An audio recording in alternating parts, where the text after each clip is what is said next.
हाय दोस्तों, मैं पीयूष वेलकम करता हूं आपका मेरे इस यूट्यूब चैनल पे जिसका नाम है नेटवेव्स इंस्टीट्यूट। दोस्तों आज मैं आपके सामने डिस्कस करने वाला हूं डीसीए सेकंड सेम में इंटेंट व ई कॉमर्स के पेपर के यूनिट नंबर 5 के बारे में। तो दोस्तों यूनिट नंबर 5 को यूनिट नंबर 5 का जो सिलेबस है उसको मैंने 2 पार्ट में डिवाइड किया हुआ है। पहले वाले पार्ट में मैंने बताया हुआ है कि ई कॉमर्स क्या होता है, किस तरह से काम करता है, उसका एडवांटेज और डिसएडवांटेजेस क्या क्या होते हैं। और सेकंड पार्ट में मैंने बताया हुआ है इलेक्ट्रॉनिक पेमेंट सिस्टम के बारे में, स्मार्ट कार्ड्स के बारे में, ई वॉलेट के बारे में, ई शॉपिंग के बारे में, ई मार्केटिंग के बारे में और एम कॉमर्स के बारे में। तो दोस्तों चलिए टाइम ना वेस्ट करते हुए शुरू करते हैं यूनिट नंबर 5 का part number 1, what is e commerce. अब दोस्तों हमको अगर ई कॉमर्स समझना है तो सबसे पहले हमको समझना पड़ेगा कॉमर्स क्या होता है। तो दोस्तों हम ये कह सकते हैं कि कोई भी एक्सचेंज ऑफ गुड्स या सर्विसेज, ठीक है, जो कि प्रोड्यूसर और फाइनल कस्टमर के बीच में हो रहा है। मतलब कोई भी एंटिटीज़ अगर एक्सचेंज हो रही हैं, चाहे वो गुड्स हों, चाहे वो सर्विसेज हों, चाहे वो इन्फॉर्मेशन हो, चाहे वो मनी हो, और ये किसके बीच में हो रहा है, ये दो लोगों के बीच में कोई भी एक्सचेंज हो रहा है, दो पार्टीज़ के बीच में कोई भी एक्सचेंज हो रहा है, तो ये कॉमर्स है। ठीक है, अब आते हैं ई कॉमर्स के ऊपर। तो दोस्तों सेम यही कॉन्सेप्ट है, कॉमर्स तो वो का वही है, मतलब the exchange of goods and services between two parties, है ना। लेकिन इसमें क्या है, पहले ये दो लोगों के बीच में ट्रेडिशनली एक्सचेंज होता था, पर अभी जो है ये the exchange of goods and services between two parties with the help of internet या with the help of computers. मतलब अगर कंप्यूटर के माध्यम से या नेट के माध्यम से आप दो पार्टीज़ के बीच में गुड्स को एक्सचेंज कर रहे हो, सर्विसेज को एक्सचेंज कर रहे हो, मनी एक्सचेंज हो रहा है, तो ये सारा जो है ई कॉमर्स की कैटेगरी में आता है।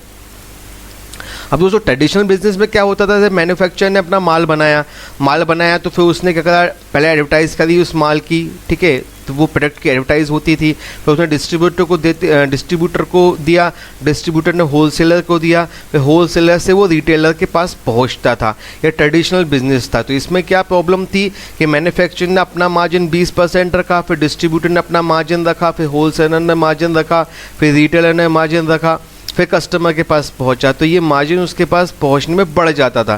पर अभी क्या हो गया है, अभी ये जो बिज़नेस है, जो ई कॉमर्स बिज़नेस है, उसमें डायरेक्ट जो है मैन्युफैक्चरर जो है डायरेक्ट कस्टमर को अपना प्रोडक्ट सेल कर सकता है। तो ये जो है ये हमारा आज का बिज़नेस है और हम इस बिज़नेस को ई कॉमर्स ही कहते हैं। इससे मतलब इस बिज़नेस को ई कॉमर्स के थ्रू करते हैं, इस बिज़नेस को हम ई कॉमर्स भी कहते हैं। अब ई कॉमर्स क्यों? अब दोस्तों जैसे ट्रेडिशनल बिजनेस में आपने देखा कि ये सब प्रॉब्लम्स हैं। अभी क्या है, ई कॉमर्स में क्या है, सबसे पहले लो एंट्री कॉस्ट, आपकी कॉस्ट कम हो जाएगी, ट्रांजैक्शन कॉस्ट कम हो जाएंगी, ग्लोबल मार्केट में आपका नाम हो जाएगा। जैसे मान लीजिए कोई प्रोड्यूसर है जो अपना माल बना रहा है, लेकिन वो अभी सिर्फ एक लोकल एरिया में सप्लाई कर रहा है, लेकिन अगर मान लीजिए उसने अपना बिजनेस ऑनलाइन सेट किया तो वो ग्लोबल मार्केट में भी अपना माल सप्लाई कर सकता है। और सिक्योर मार्केट शेयर, तो इससे मतलब है, कहने का मतलब ये है कि अगर आप अपना ब्रांड इस्टेब्लिश करते हो तो आपका एक मार्केट शेयर भी बन जाएगा, जो ट्रेडिशनल बिजनेस में नहीं होता है। अब आते हैं थोड़ी सी हिस्ट्री के ऊपर कि ई कॉमर्स की हिस्ट्री क्या है।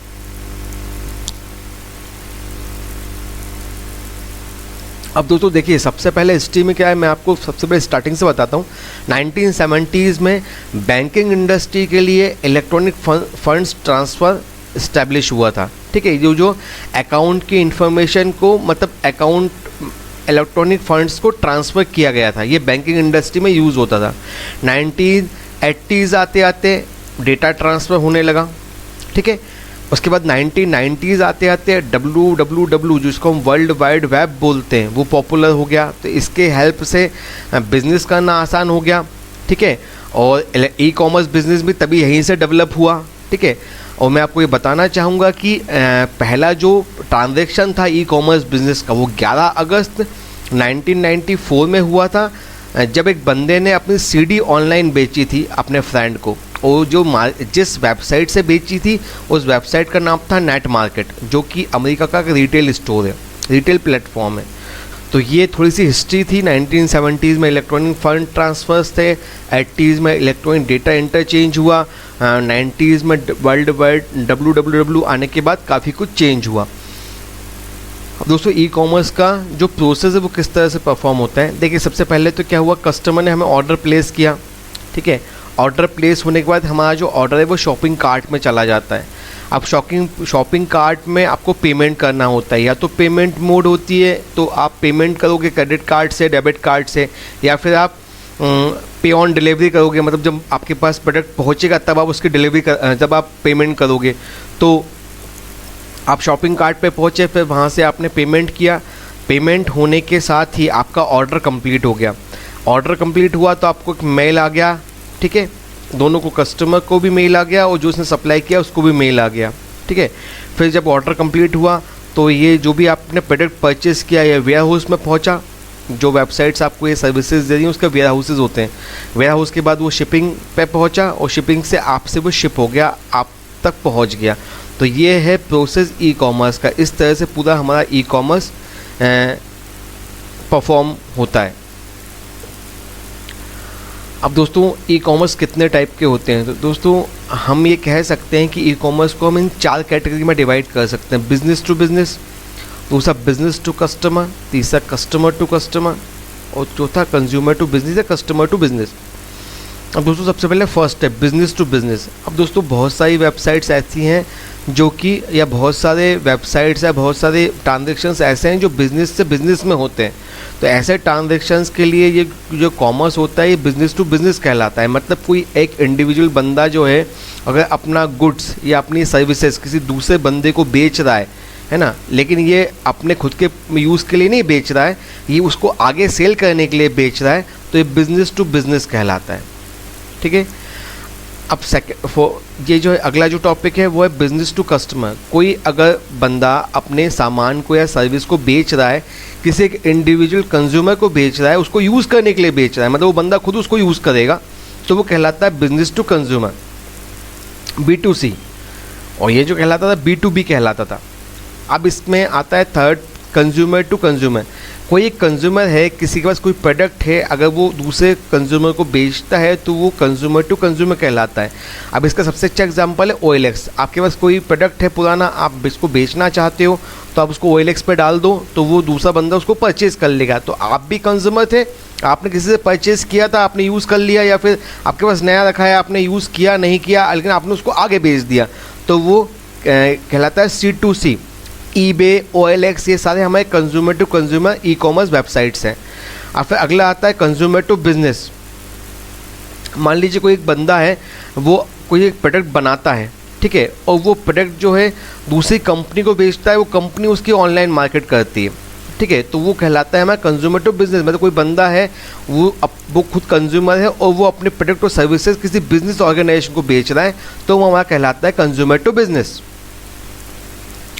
अब दोस्तों आते हैं एडवांटेजेस ऑफ ई कॉमर्स के। ई कॉमर्स के एडवांटेजेस क्या क्या हैं? सबसे पहले कंफर्ट। आप 24 आप घर बैठे ही इसको सब प्रोडक्ट को देख सकते हो, उसको ऑनलाइन ऑर्डर कर सकते हो, ये आपका कंफर्ट है, आपको कहीं बाहर जाने की ज़रूरत नहीं, सब कुछ आपके मोबाइल में ही है। ये पहला जो एडवांटेज है वो कंफर्ट का है। दूसरा कन्वीनियंस। आप रात में 12 बजे शॉपिंग करना चाहो तो आप रात में 12 बजे शॉपिंग कर सकते हो, ये उसका कन्वीनियंस है। फ्लेक्सिबल। आप कैसे पेमेंट करना चाहते हो, कब उसकी डिलीवरी चाहते हो, पूरी फ्लेक्सिबिलिटी है आपको। आप उसको फ्लेक्सिबिलिटी, कभी भी उसका ऑर्डर ले सकते हो, कैंसिल करना है कैंसिल कर सकते हो, प्रोडक्ट रिटर्न करना है रिटर्न कर सकते हो, तो ये फ्लेक्सिबिलिटी होगी। अगला है कॉस्ट इफेक्टिव। आपको पता है कि क्योंकि कंपनीज डायरेक्ट अपना प्रोडक्ट बेच रही हैं, बीच में जो डिस्ट्रीब्यूटर्स थे, होलसेलर्स थे, उन सब का मार्जिन ख़त्म हो गया, तो कॉस्ट इफेक्टिव भी है, ठीक है। और सिक्योरिटी। बहुत सारे इंक्रिप्शन लेयर्स लगे होते हैं इन वेबसाइट्स के पास, इसलिए सिक्योरिटी जो होती है बहुत हाई होती है, इसलिए आपका जो प्रोडक्ट है वो सिक्योर है, जो आपका पेमेंट है वो भी सिक्योर है। तो कुछ एडवांटेजेस थे ये ई कॉमर्स के बारे में।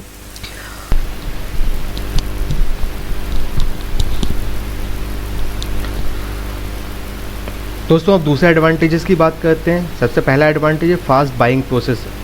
आप कहीं भी जाते हैं, मार्केट में समय लगता है, ऑनलाइन में आपको टाइम की काफ़ी बचत हो जाती है, तो बाइंग प्रोसेस काफ़ी फास्ट होता है। आप अपने लिस्टिंग बना सकते हैं, जो प्रोडक्ट आपको परचेज़ करने, कॉस्ट रिड्यूस हो जाती है। एडवर्टाइजमेंट जो है वो मार्केटिंग वो अफोर्डेबल है, ठीक है। कस्टमर्स के लिए फ्लेक्सिबल है। ये मतलब जो अफोर्डेबल एडवर्टाइजिंग एंड मार्केटिंग का जो पॉइंट है, ये उन लोगों के लिए है जो बिज़नेस करते हैं या जो ई कॉमर्स वेबसाइट पे हैं।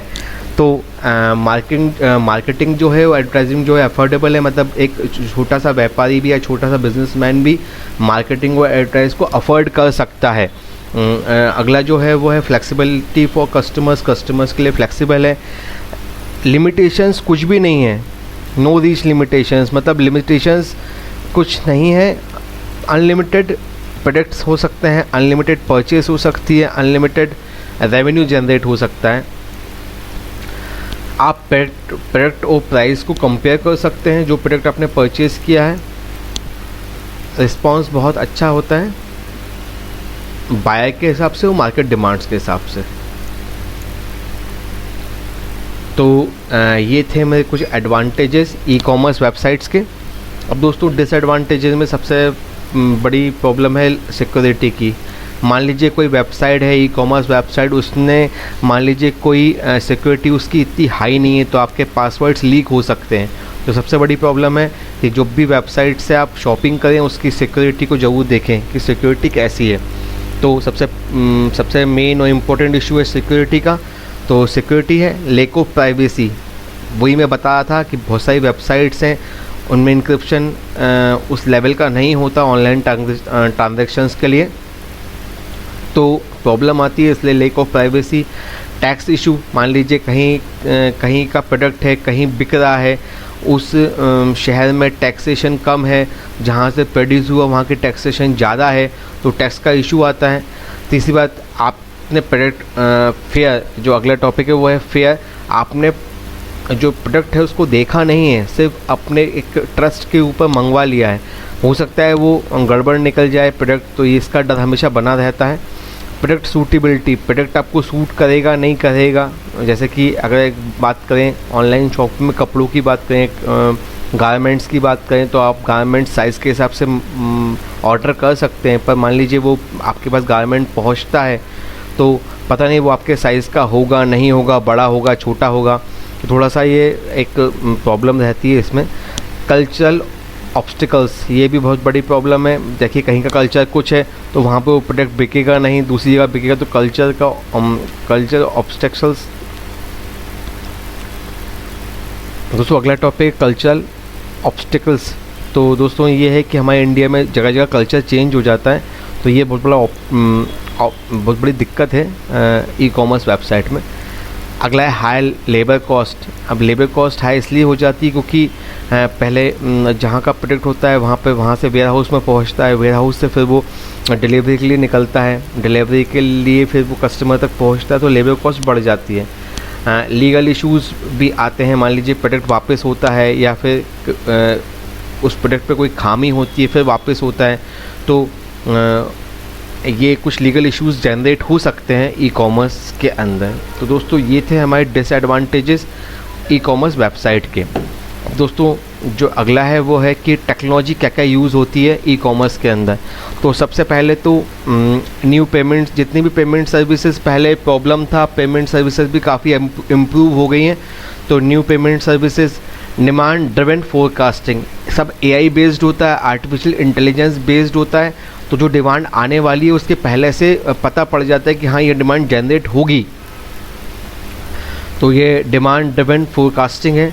डिजिटल सप्लाई चेन, ये जितनी पूरी चेन है प्रोडक्ट खरीदने से लेकर प्रोडक्ट सेल करने तक, पूरी जो चेन है वो पूरी डिजिटल रहती है, ठीक है। 24/7 की सेल रहती है, दिन में कभी भी कहीं भी आप शॉपिंग कर सकते हैं। पूरा जो भी पर्सनलाइज है वो AI पावर्ड रहता है, मतलब फ्रॉम द कस्टमर को मेंटेन करने से लेके प्रोडक्ट को मेंटेन करने तक सारी चीज़ें AI रहती हैं। तो ये कुछ technologies e commerce websites use करती हैं।